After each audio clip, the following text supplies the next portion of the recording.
Hey there everybody, it's Mark Crowley back with another How to Draw video. I've got a video about how to draw people kissing. It focuses mainly on the faces. This time I'm going to focus more on the pose. So let's go ahead and get into it.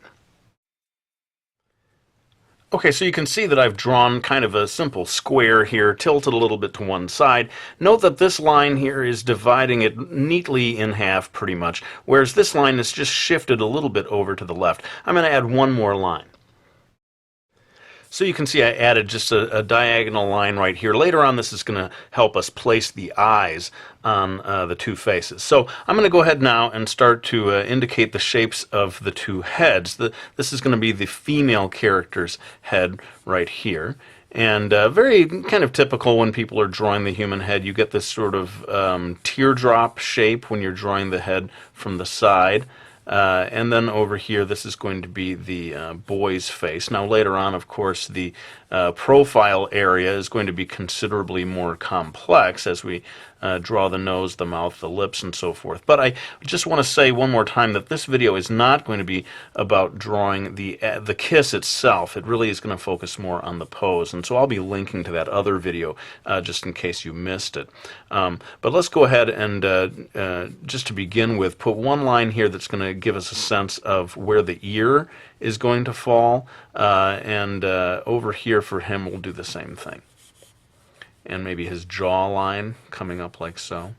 Now I'm going to stay away from drawing the faces for right now. I'm going to move on to drawing the rest of the pose, and here what we need to do is start to indicate her shoulder. Now it crosses over in front of her head just a little bit, and the upper arm is coming down to a point where it very nearly reaches this line here. And in fact, one line, the line that's at her elbow, is going to come right off of that line and start heading down in this direction. Before we go too far, though, I want to go ahead and finish off that upper arm so you can kind of see what it is that I'm drawing here, because I have a feeling that so far the pose is remaining a little bit of a mystery because we've got so few lines in place. But this will be her elbow coming across like so. Now, with a lot of romantic kissing poses, you will find the artist wants to have one hand raised, placed either on the cheek of the character, or in this case it's going to be a little bit around his neck. One thing to focus on if you're drawing the female character's arm, forearm, is to make sure you get that wrist quite narrow and kind of delicate.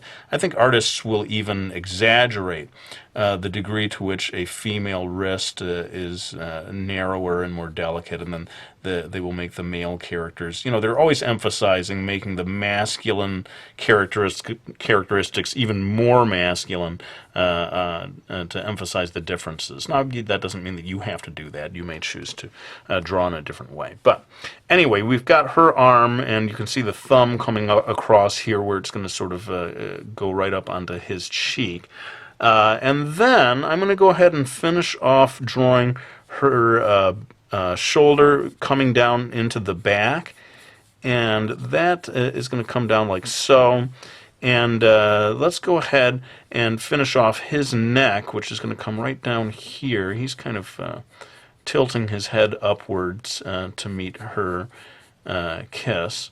And then the line that separates her body from his is coming right off of the elbow down here. Now, he also is going to be bringing his arm up to touch her, so or to put his hand around her back. So let's go ahead and start putting in his other, or not his other, he's only got one arm in this drawing. His other arm? You haven't drawn any arm at all. What are you talking about, boy?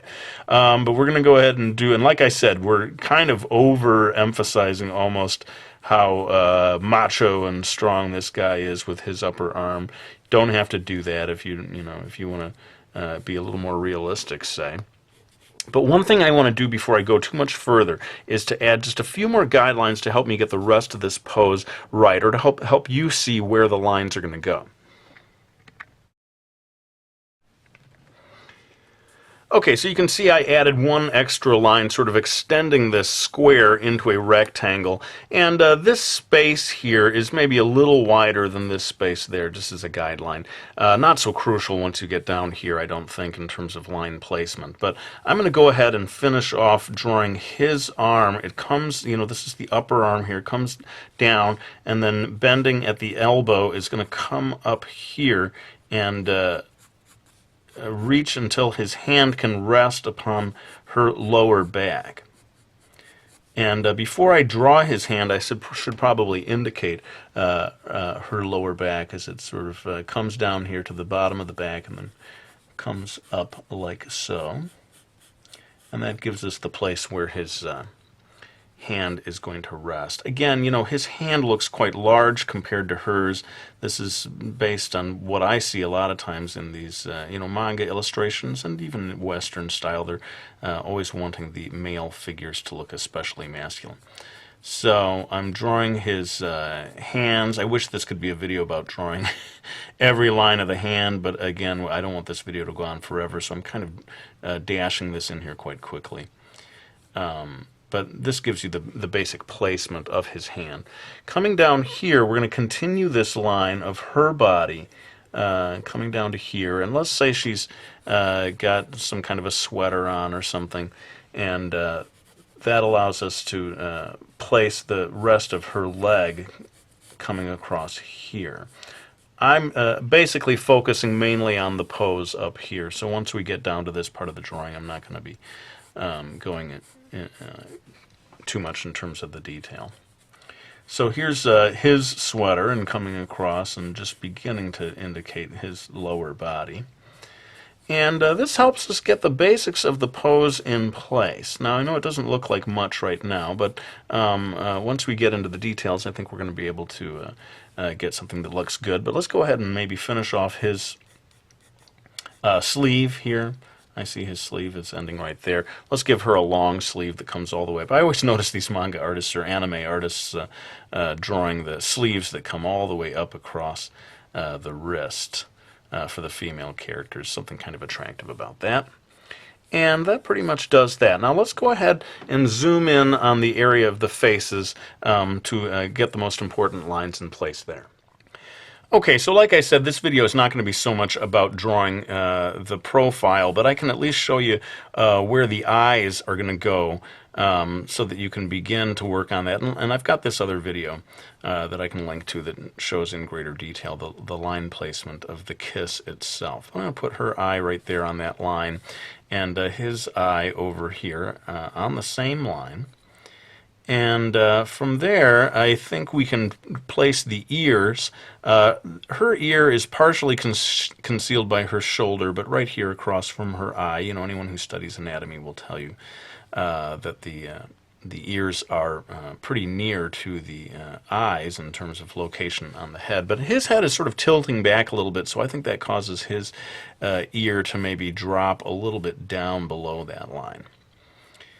And so I'm dropping that in there. And I know a lot of people will hate to see this all in time-lapse, but like I said, the other video covers this in considerable detail. So I'm going to go ahead and do the rest of the face profiles in time-lapse. Okay, so we've got that in place, and one just little tip that I'd say is that whenever you're drawing a kiss like this, you've got to choose one person's face that comes in front on the bottom, like his chin is coming in front here, and then her upper lip is coming in front here. And so it's one or the other, and you make that choice early on as to whose face is coming in front in your illustration. I'm going to go ahead and do some very loose lines for her hairstyle. People are always laughing because I tend to draw female characters with ponytails or pigtails a lot. And what are you, obsessed, man? Is it like, is that what like turns you on or something? Pigtails? Come on, man. But basically what it is, my idea is to make sure we can see the character's face. And so I'm always wanting to pull the hair back so as to make the face clearly visible in my illustrations. So, as you can guess, I am going to give her a cute little ponytail. Why not just go ahead and have it drop down like so. Oh, I just realized that sometimes I forget to check the camera and see that I'm drawing beyond, drawing in an area of paper that is not being picked up by the video camera. So I'm like, do, and put a line here. And everyone's like, Crilly, you're drawing like off here somewhere. We can't see anything, man.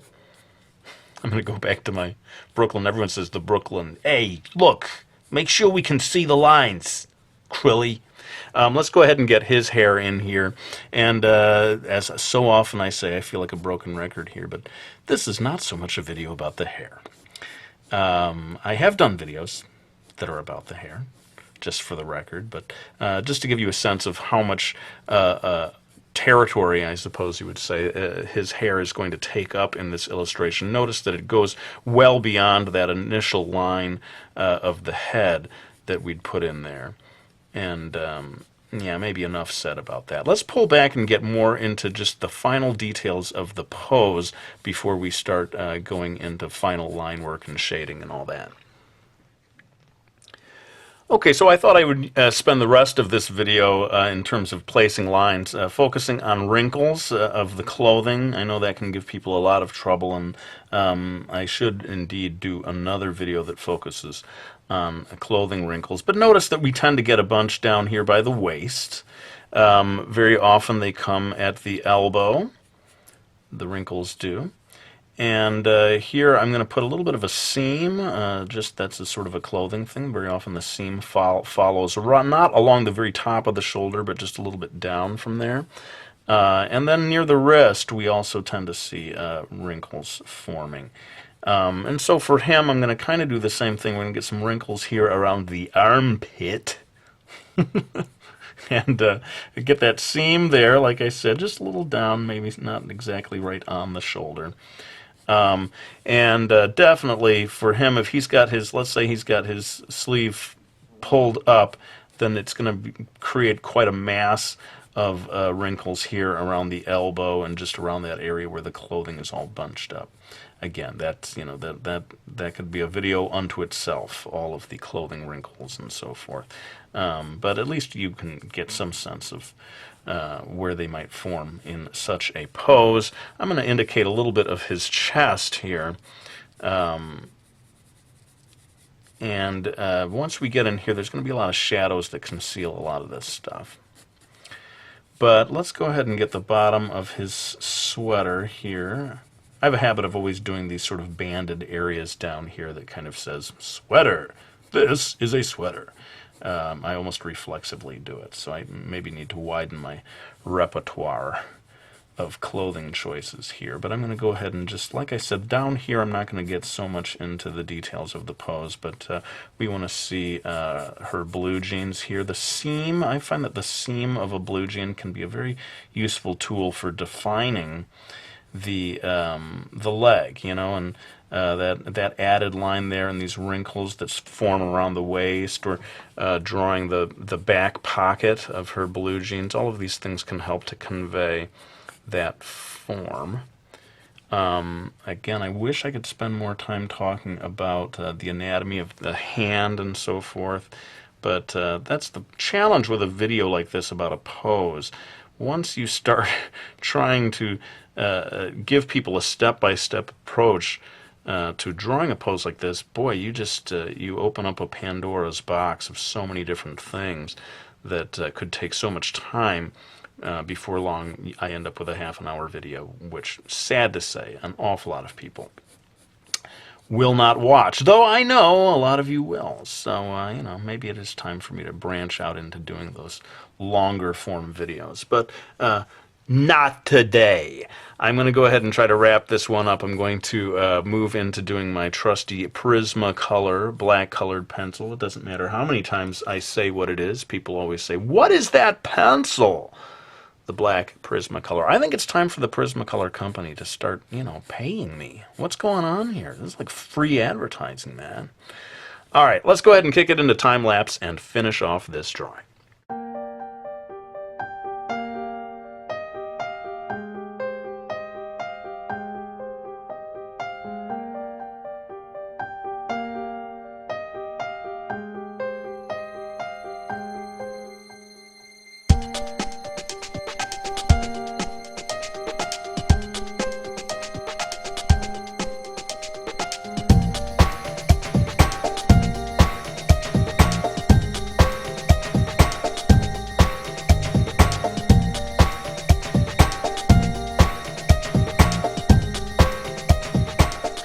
Okay, well, there you have my video on how to draw a romantic kissing pose. Funny thing happened, I got into the toning part of it, and I realized that his sleeve did not match this bottom part here, so I had to go back and add that in. These things happen sometimes even in my published comics. But if I know my viewers like I think I know them, about half of you right now are saying, "Ah, Crilly? Blushies? Blushies, man?" So let's go ahead and give our characters their blushies. Possibly the most important part of the whole drawing. But I want to thank anyone who has supported me by picking up my books. Brody's Ghost, we got Miki Falls, we got Mastering Manga, my How to Draw Manga book. I especially want to thank those of you who have waited for years watching my videos and finally decided, you know what? Let's support the guy by picking up one of his books. I really do appreciate you taking the plunge like that. But let's go ahead and lay the pencil down. I want to thank you all for watching this video. I hope you found it useful, and I'll be back with another one real soon.